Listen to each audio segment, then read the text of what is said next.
여러분, 은혜는 신앙의 출발이요 기초입니다. 사도 바울은 여러 서신서에서 하나님의 은혜와 평강이 너희에게 있기를 원하노라 이렇게 기원했습니다. 여러분, 은혜는 매우 중요합니다. 은혜 위에 세운 신앙이 반석 같은 신앙입니다. 여러분, 은혜 위에 세운 신앙은 결코 흔들리지 않습니다. 어떠한 난관과 고난이 와도 비와 광풍이 불더라도 은혜 위에 세운 신앙은 결코 흔들리거나 망하지 않습니다. 찬송가에 또 보니까 굳건한 반석이시니 그 위에 내가 서리라, 그 위에 내가 서리라. 여러분, 이 그리스도의 은혜 위에 세운 신앙은 반석과 같은 신앙이 되는 것입니다.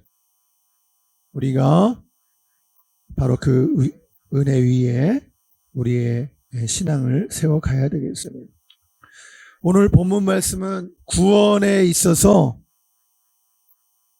믿음보다도 하나님의 은혜가 먼저라는 것을 말씀해 주고 있습니다. 여러분, 우리의 이 구원도 하나님이 작정하셔서 만세전에 태초 전부터 하나님이 바로 우리를 구원하시기로 작정하시고 구원하셨다고 성경에서 이렇게 기록하고 있습니다. 여러분, 우리의 이 믿음도, 믿음으로 산다고 하는데 믿음도 하나님이 주신 것입니다. 그래서 믿음도 은혜요 선물인 것입니다. 여러분, 은혜가 먼저입니다. 구원은 은혜로 인한 것입니다. 여러분, 믿음은 은혜의 통로인 것입니다. 사랑하는 여러분, 죄인들을 구원하시는 하나님의 방법이 무엇이겠습니까? 저 하늘에서 회의가 열렸습니다. 이 세상의 인간들이 타락하고 죄로 말미암아 다 멸망받을 수밖에 없게 된 이 인생들을 바라보면서 저들을 어이할고 기록한 바 의인은 없나니 하나도 없다고 그랬습니다. 모든 사람들이 다 죄로 인해서 심판을 받고 지옥에 갈 수밖에 없게 되는 것입니다. 성경은 다 치우쳐 한 가지로 무익하게 되고 선을 행하는 자가 없나니 하나도 없다고 했습니다. 저 죄인들인 인간들을 어떻게 하면 구원할 수 있을까? 어떻게 하면 좋을꼬? 여러분, 인간에게는 이 죄가 치명적인 것입니다. 죄의 삭시 사망이고 심판이며 지옥인 것입니다. 모든 사람들은 아담 이래로 죄인으로 태어나고 또 살면서 죄를 지으며 살아가는 것입니다. 모두가 다 죄인이에요. 죄로부터 예외인 사람은 단 한 사람도 없는 것입니다. 여러분, 그런데 하나님은 사랑이십니다. 하나님은 사랑이세요. 동시에 하나님은 죄를 미워하십니다. 죄는 털끝만큼도 용납하지 않으십니다. 여기에 이 세상 사람들을 심판하고 심판받아야 마땅하고 지옥에 보내야 마땅한데 이 죄인들을 사랑하시는 하나님께서 어떻게 구원할 수 있겠는가? 이에 예수님께서 나서셨습니다. 아버지, 제가 가겠습니다. 제가 저 인간 세상에 가서 아버지가 사랑인 것을 전하고, 그리고 아버지가 사랑하는 인간들을 대신해서 제가 죽겠습니다. 예수님께서 죄인들을 대신해서 죽겠다고 말씀하시고 인간으로 오셔서 지상생애를 통해서 하나님 나라 복음을 전하시고 병자들을 고쳐주시고 눈먼 자들 눈 뜨게 해주시고 죽은 자를 살리시고 기적을 행하시고 귀신을 쫓아내시고 또 자연도 복종시키시는 그런 가운데 하나님 나라 복음을 전하시고 마침내 예수님께서 십자가의 대속의 죽음을 죽으신 것입니다. 여러분, 죄의 값은 사망이요, 죄의 값은 바로 죽음인 것입니다. 그러나 로마서 6장 23절에서는 죄의 값은 사망이지만 하나님의 은사는 그리스도 예수 안에 있는 영생이라고 말씀하고 있습니다. 여러분, 세상을 통치하는 하나님의 방법은 은혜인 것입니다.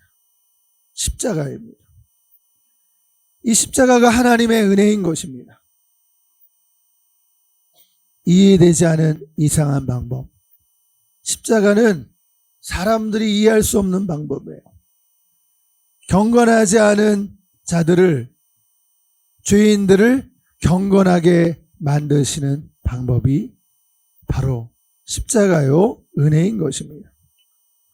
아버지, 제가 저들을 위해서, 저 죄인들을 위해서 제가 대신 죽겠습니다. 성경 로마서는 예수 그리스도의 죽음을 통해서 경건치 않은 자를 의롭게 하신다고 말씀하고 있습니다. 여러분, 이 십자가의 은혜와 사랑은 기생 라합을 구원하는 하나님의 사랑인 것입니다. 여러분, 해석이 안 되고 감당할 수 없는 하나님의 은혜요, 하나님의 사랑인 것입니다. 삭개오를 찾아오시는 예수님의 사랑입니다. 현장에서 가늠한 여인을 데리고 왔을 때 그를 용서하신 예수님의 사랑입니다. 여러분, 하나님의 이 은혜는 역사상 많은 기적들을 일으키셨습니다. 지금도 그 은혜로 말미암아 기적들을 일으키고 계십니다. 은혜의 주인공들은 곳곳에 있습니다. 멀시굿 페이스는 그 얼굴이 흉측하게 생긴 소녀였었지만 하나님의 은혜를 통해서 멀시굿 페이스는 나중에 미국에서 알려진 아주 훌륭한 그런 인자한 원장으로 알려지게 되었습니다. 여러분, 제니라고 하는 주일학교 전도왕이 있는데 이 또한 제니도 외모로 인해서 놀림을 받고 우울증으로 인해 3번씩이나 자살을 기도했었지만 그때마다 들키고 살아나게 됐어요. 그런 외모에 상관없이 은혜를 경험한 이후에 그가 주일학교에서 8명의 유치부 학생들을 지도한 이후에 490명의 주일학교 학생이 3만 7천 명으로 부흥되는 주일학교 전도왕이 된 것입니다. 여러분, 하나님의 은혜는 이처럼 사람들을 변화시키고 기적들을 일으켜 왔습니다. 핍박자 사울이 예수님을 만나서 주의 은혜로 그는 핍박을 받는, 예수님 때문에 핍박을 받는 자리로 나아가게 되었습니다. 여러분, 엘리사벳 엘리엇은 그의 남편 짐 엘리엇이 그 정글에서 아우카족에 의해서 순교를 당했지만 하나님의 은혜는 멈출 수 없다고 결심한 그는 남편을 따라 죽기를 각오하고 아우카족을 향해서 에콰도르로 날아갔을 때 그 엘리사벳 엘리엇을 통해서 교육이 이루어지고 그의 섬김을 통해서 병자들을 간호하고 돌보는 그 일을 통해서 추장이 어떻게 당신은 이렇게 할 수 있느냐고 물었을 때 그가 5년 만에 당신들이 죽인 그 남편, 바로 그 남편의 아내다라고 말하면서 하나님의 은혜가, 하나님의 사랑이 나를 이곳으로 보냈다고 말을 했습니다. 그래서 그 아홉 가족이 추장을 비롯해서 많은 사람들이 예수님을 영접하는 기적이 나타났습니다. 노예 선원이었던 존 뉴턴도 그의 삶이 변해서 하나님의 은혜로 말미암아, 여러분, 그가 변한 것을 우리가 보게 되는데 찬송가 304장인가요?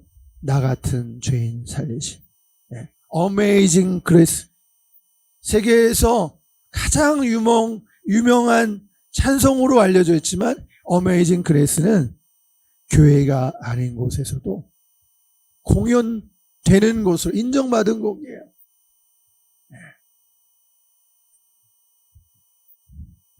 이름난 음악회에서 교회 행사가 아니더라도 Amazing Grace는 불려지고 있어요.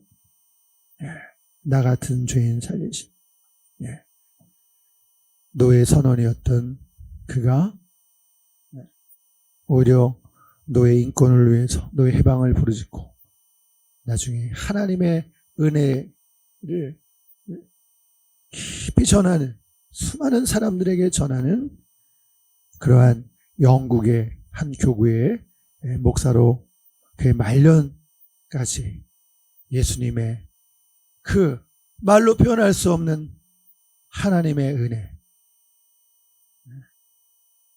나 같은 죄인을 살리신, 그에게는 그 고백이 정말로 하나님이 죽을 죄인인 자신을 죽음에서 건져주신 하나님의 은혜로 고백되고 있는 것입니다. 여러분, 은혜가 제일 앞에 있습니다. 여러분, 숫자 0이 아무리 많아도 수십 개 0을 갖다 대도 그것은 0일 뿐이에요. 여러분, 그런데 그 수십 개의 0 앞에 맨 앞에 1자가 붙으면 천문학적인 숫자가 되는 것입니다. 하나님의 은혜가 없으면 아무것도 아닙니다. 백해무익합니다. 그러나 하나님이 계시면 다릅니다. 은혜는 내가 일하는 것이 아니고 하나님께서 일하는 것을 말합니다.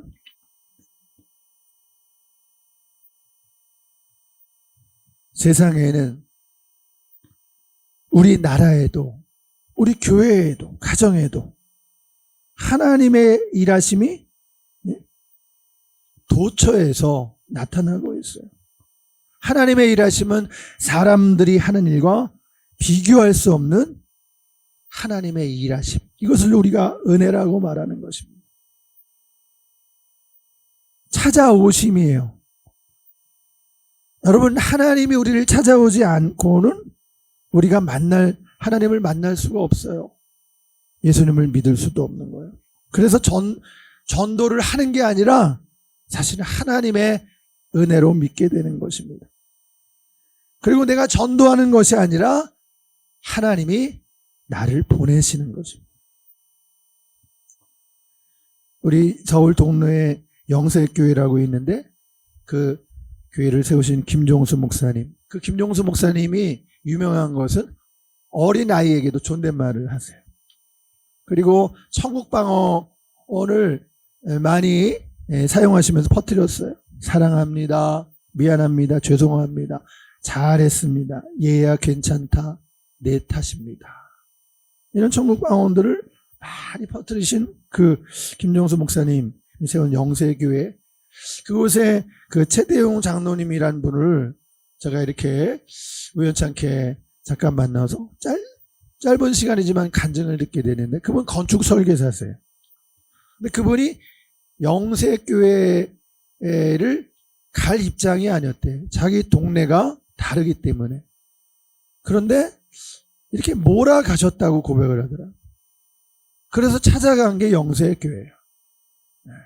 그래서 그곳에 가셔서 7년에 걸쳐서 교회를 세우시고, 그 외에도 90여 개의 교회를 건축하셨다라고 이런 말씀을 하시는데,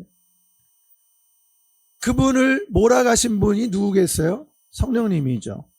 영세 교회가 건축이 된 것은 하나님의 은혜라는 것. 이렇게 교회가 건축되는 과정에는 하나님의 보이지 않는 그런 은혜가 담겨져 있는 것을 보게 됩니다. 여러분, 그 미국 뉴욕에 그 외곽진 지역에서 한 겨울에 노파가 빵을 훔치다가 법정에 잡혀오게 되었어요. 나흘을 굶고 가게에 들어가 빵을 훔친 죄목인데요. 자기는 굶어도 죽어도 되지만 손녀딸이 배고픈 것을 견디지 못한 채 그만 그 식료품점에 가서 빵을 훔친 죄로, 절도죄로 재판을 받게 됐는데요. 빵값이 $10 정도 되었다고 합니다. 그 노인을 재판한 판사가 바로 라과디아라는 판사인데요. 나중에 뉴욕 시장으로 3번을 역임한 훌륭한 그런 인물로 알려져 있습니다. 그 노파의 딱한 사정을 다 들었지만 그는 판결을 내리기를, 법을 평하는 판사로서 나는 당신에게 $10의 벌금을 선고합니다 라고 판결을 내렸습니다. 순간 재판정은 쏴 하면서 아주 조용한 찬 기운이 돌았는데요. 라과디아 판사가 다시 판결을 내립니다.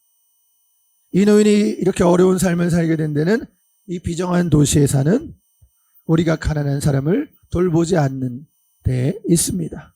그래서 저는 먼저 이 잘못에 대해 내 자신에게 벌금 $10를 선고하겠습니다.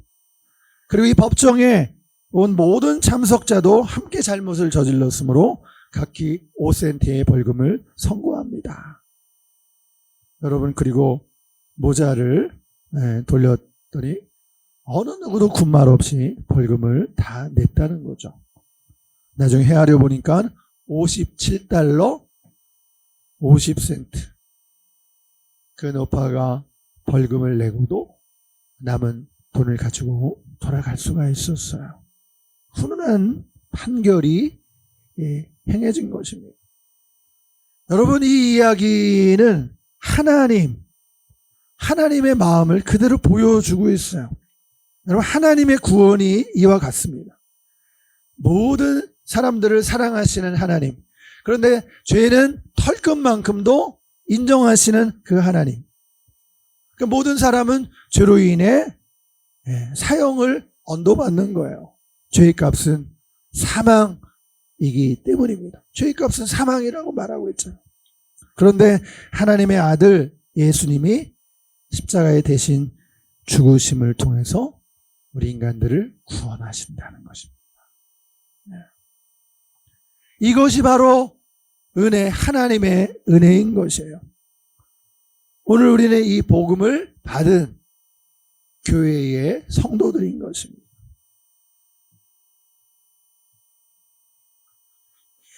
여러분, 오늘 지금 이 작금의 대한민국 현실을 잠시 들여다보면 얼마 전에 노랑봉투법이 통과가 돼서 지금 대기업들이 줄줄이 해외로 나가고 해외로 떠나가고 또 기독교 지도자들이 구속되는 한국 기독교 초유의 상태를 맞이하고 있습니다.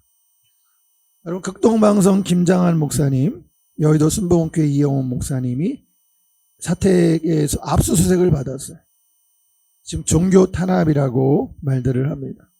특히 기독교 탄압의 신호탄이 아니냐는 이야기가 나올 정도입니다. 여러분, 그러나 우리 한국 교회와 이 대한민국 호락호락하지 않을 것입니다. 하나님이 보호하사 우리나라 만세라는 애국가 가사에 있는 것처럼 우리나라는 하나님의 은혜의 물줄기가, 여러분, 우리나라 근대화의 역사와 한국교회의 면면이 이어져 온 것입니다. 푸른 눈을 가진 서구의 젊은 선교사들이 미국의 무디 운동의 영향을 받아서 일어난 학생 자원 운동의 여파로 헌신된 이 미국의 젊은이들이 선교사로 헌신해서 한 번도 들어보지 못한 지구상 이 극동의 한 구석 대한민국에 와서 복음을 전하고 청춘을 불태웠고 순교의 피를 뿌렸던 것입니다. 여러분, 이 기가 막힌 이야기 아닙니까? 우리가 이렇게 복음을 받았어요. 우리가 부른 게 아니에요. 그들이 찾아왔어요. 전적인 하나님의 은혜라고 말할 수 있는 것입니다. 여러분, 우리 대한민국은 이승만 대통령에 의해 자유민주주의 대한민국 국가가 건국되었어요. 이 과정에서 국회는 이은영 목사의 그 개원 기도로 국회가 시작이 된 것입니다. 6.25 전쟁 때는 유엔 16개국이 파병해서 우리 낙동강 전선, 대구와 부산밖에 남겨두지 않았잖아요. 이 낙동강 전선을 수고해서 극적으로 공산화를 막고 민주주의를 지속시켰습니다. 여러분, 이 과정에 미국의 젊은이들이 3만 5천 명 이상이 희생됐고, 그리고 이들 중에는 고위 정치인의 자녀와 장성들의 자녀들도 대거 포함되었습니다. 기독교 정신에 의해서 우리나라에 와서 공산주의와 싸워줬던 그들 덕택에 우리 자유 대한민국이 존속이 될 수 있게 된 것입니다. 우리 자유 민주주의와 대한민국을 위해 죽어간 이웃 나라 형제들이었습니다.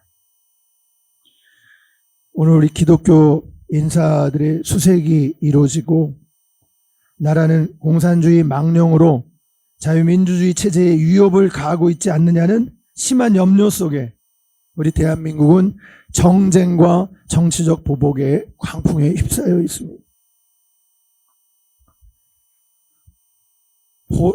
포송줄로 목사님이 구속이 됐어요. 여의도 순복음교회 목사님 이영원 목사님은 휴대폰을 압수당했어요. 참고인이라고 하는데 이게 말이나 되는 자유민주주의 국가에서 일어날 수 있는 일입니까? 이런 지적들을 지금 하고 있는 것입니다. 저도 심히 걱정이 되고, 며칠 전에 이 구속 소식을, 세계로교회 그 손임원 목사님 구속 소식을 듣고 굉장히 염려가 돼도 걱정이 되더라고요. 기도가 나와요. 기도하는 도중에 이거 금식이라도 해야 되는 거 아닌가. 기도하는 도중에. 근데 하나님께서 기도하다가 긴 시간이 지나지 않았어요. 하나님을 찬양하라는 감동이 제 안에 딱 왔어요. 하나님을 찬양하라는 감동이 왔어요. 역사의 운행자는 하나님이시거든. 내가 해도 지었고 달도 지었다. 나를 주목해라. 하나님을 바라보고 찬양하라는 것이에요. 그동안 하나님께서 행하신 일들을 찬양하라, 감사하라는 것입니다. 여러분, 찬양은 하나님을 높이고 노래하는 것이에요. 이 백성은 나를 위해 지었나니 나를 찬송하게 하려 함이라. 이사야 43장 21절 말씀입니다. 하나님의 은혜를 찬양하라고 하셨습니다. 하나님께서 행하신 일을 찬양하는 것이에요. 여러분, 하나님은 전쟁에 능하신 하나님이에요. 하나님은 앞서 행하셔서 싸우시는 하나님이세요. 우리가 혈과 육으로 싸우지 않더라도 하나님을 높이고 하나님을 찬양하면 하나님이 일하시는 것을 보게 됩니다. 여러분, 또한 찬양은 하나님께서 하신 일을 찬양하는 것뿐만 아니라 하나님 자신을 찬양하는 거예요. 하나님의 성품, 그분의 인자와 자비, 그의 백성을 돌보시고 지켜주시는 하나님을 찬양하는 것입니다. 여러분, 하나님을 응원합시다. 그게 찬양이에요. 하나님을 우리가 응원하고 찬양하면 하나님께서 신이 나셔서 일하십니다. 할렐루야. 하나님께서 그의 종들로 하여금 일하라고 하시는 거예요. 천사들이 열심히 일하게 될 것이에요. 우리 눈에 보이지 않지만 천사들이 일하게 되는 것이에요. 그러므로 찬양은 최고의 영적 전쟁인 것입니다. 여러분, 하나님과의 관계가 권능, 능력보다 중요한 것이에요. 그래서 우리가 하나님을 찬양하는 것이 힘이 있는 것이에요. 사랑과 찬양과 감사의 기도가 최고의 기도가 되는 것이에요. 이것이 강력한 영적 전쟁입니다. 그 은혜를 인하여 우리 노력이 아니라 하나님께서 하셨음을 우리가 고백하고 찬양하고 선포하는 것입니다. 여러분, 우리의 믿음조차도 은혜를 앞설 수 없어요. 은혜, 하나님의 은혜가 맨 앞에 있습니다. 그 무엇도 하나님의 은혜를 앞설 수 없습니다. 하나님의 은혜. 여러분, 이스라엘 백성을 애굽에서 건져주시고 여리고성을 무너뜨려 주셨죠. 나중에 여리고성을 세우지 말라고 했어요. 네? 여호수아가 여리고성을 세우는 자는 죽을 것이다. 여러분, 그런데 세월이 흘러서 히엘이라는 사람이 여리고성을 다시 건축하다가 큰아들 아비람과 막내 수굽을 잃습니다. 여러분, 하나님을 두려워해야 돼. 기드온 300용사로 미디안을 무찔러 주시고 다윗으로 골리앗을 쓰러뜨려 주시고, 여러분, 이 모두가 하나님의 은혜인 것입니다. 여러분, 그러므로 복음의 핵심은 은혜예요. 은혜. 십자가의 대속입니다. 이 십자가의 은혜는 범접할 수 없는 대상, 하나님의 불가항력적인 배려와 호의, 바로 그것이 하나님의 은혜입니다. 한 전도사님이, 권사님이 주의를 잘 안 지키니까 기도하다가 이유가 뭐냐고 물어봤더니 고추 농사 때문에 예배에 늦기도 하고 빠지기도 하고 기도하다가 나중에 하나님께서 네가 전도사라면 그 권사 밭에 가서 고추를 뽑아라. 저 이야기 들으면서 웃음도 나오고 무섭기도 하고, 그 전도사님, 실제로 네가 그 권사의 영혼을 사랑한다면 가서 고추를 뽑아라. 가서 고추를 뽑았다는 거 아닙니까? 난리가 났었지만 나중에 이 전도사님이 그 이야기를 그 권사님한테 얘기했을 때 권사님이 나중에 알아들었어요. 전사님, 알겠습니다. 제가 하나님 편에 서겠습니다. 제가 하나님의 은혜를 몰랐습니다. 회개하는 마음으로 돌아왔다는 것 아닙니까? 여러분, 우리의 삶을 돌아보면 하나님의 은혜인 것을 고백하게 되는 거예요. 앞서 행하시는 하나님, 이스라엘의 구원자 되신 하나님, 낮에는 구름기둥, 밤에는 불기둥으로 인도하시는 하나님, 먹이시고 입히시는 하나님을 찬양합시다. 하나님께서 베푸신 은혜를 기억하고 전심으로 하나님을 찬양합시다. 우리 앞서 행하시고 전쟁에 능하신 만군의 여호와 하나님, 여호와 니시의 하나님을 높이고 찬양합시다. 그 하나님께서 우리 앞서 행하셔서 우리를 저 약속의 땅, 가나안 땅으로 인도해 주실 것입니다. 기도하겠습니다. 아멘. 하나님, 돌아보니 내가 예수 믿은 것도, 내 가족의 구원도, 우리 민족의 신앙의 자유를 누리는 것도, 자유민주주의 국가에 사는 것도, 이 모두가 다 하나님의 은혜요 성령의 은혜인 것을 고백합니다. 이 은혜를 잊지 않고 살게 하옵소서. 베푸신 은혜를 기억하고 하나님을 찬양하며 살게 하옵소서. 하나님 높임을 받으옵소서. 하나님의 영광을 뺏기지 마옵소서. 예수님이 우리의 왕이시며 하나님이 온 땅을 통치하십니다. 친히 일하시며 영광과 찬송을 받으시옵소서. 우리를 구원하신 우리 구주 예수 그리스도의 살아계신 우리 주님의 이름으로 기도드리옵나이다. 아멘.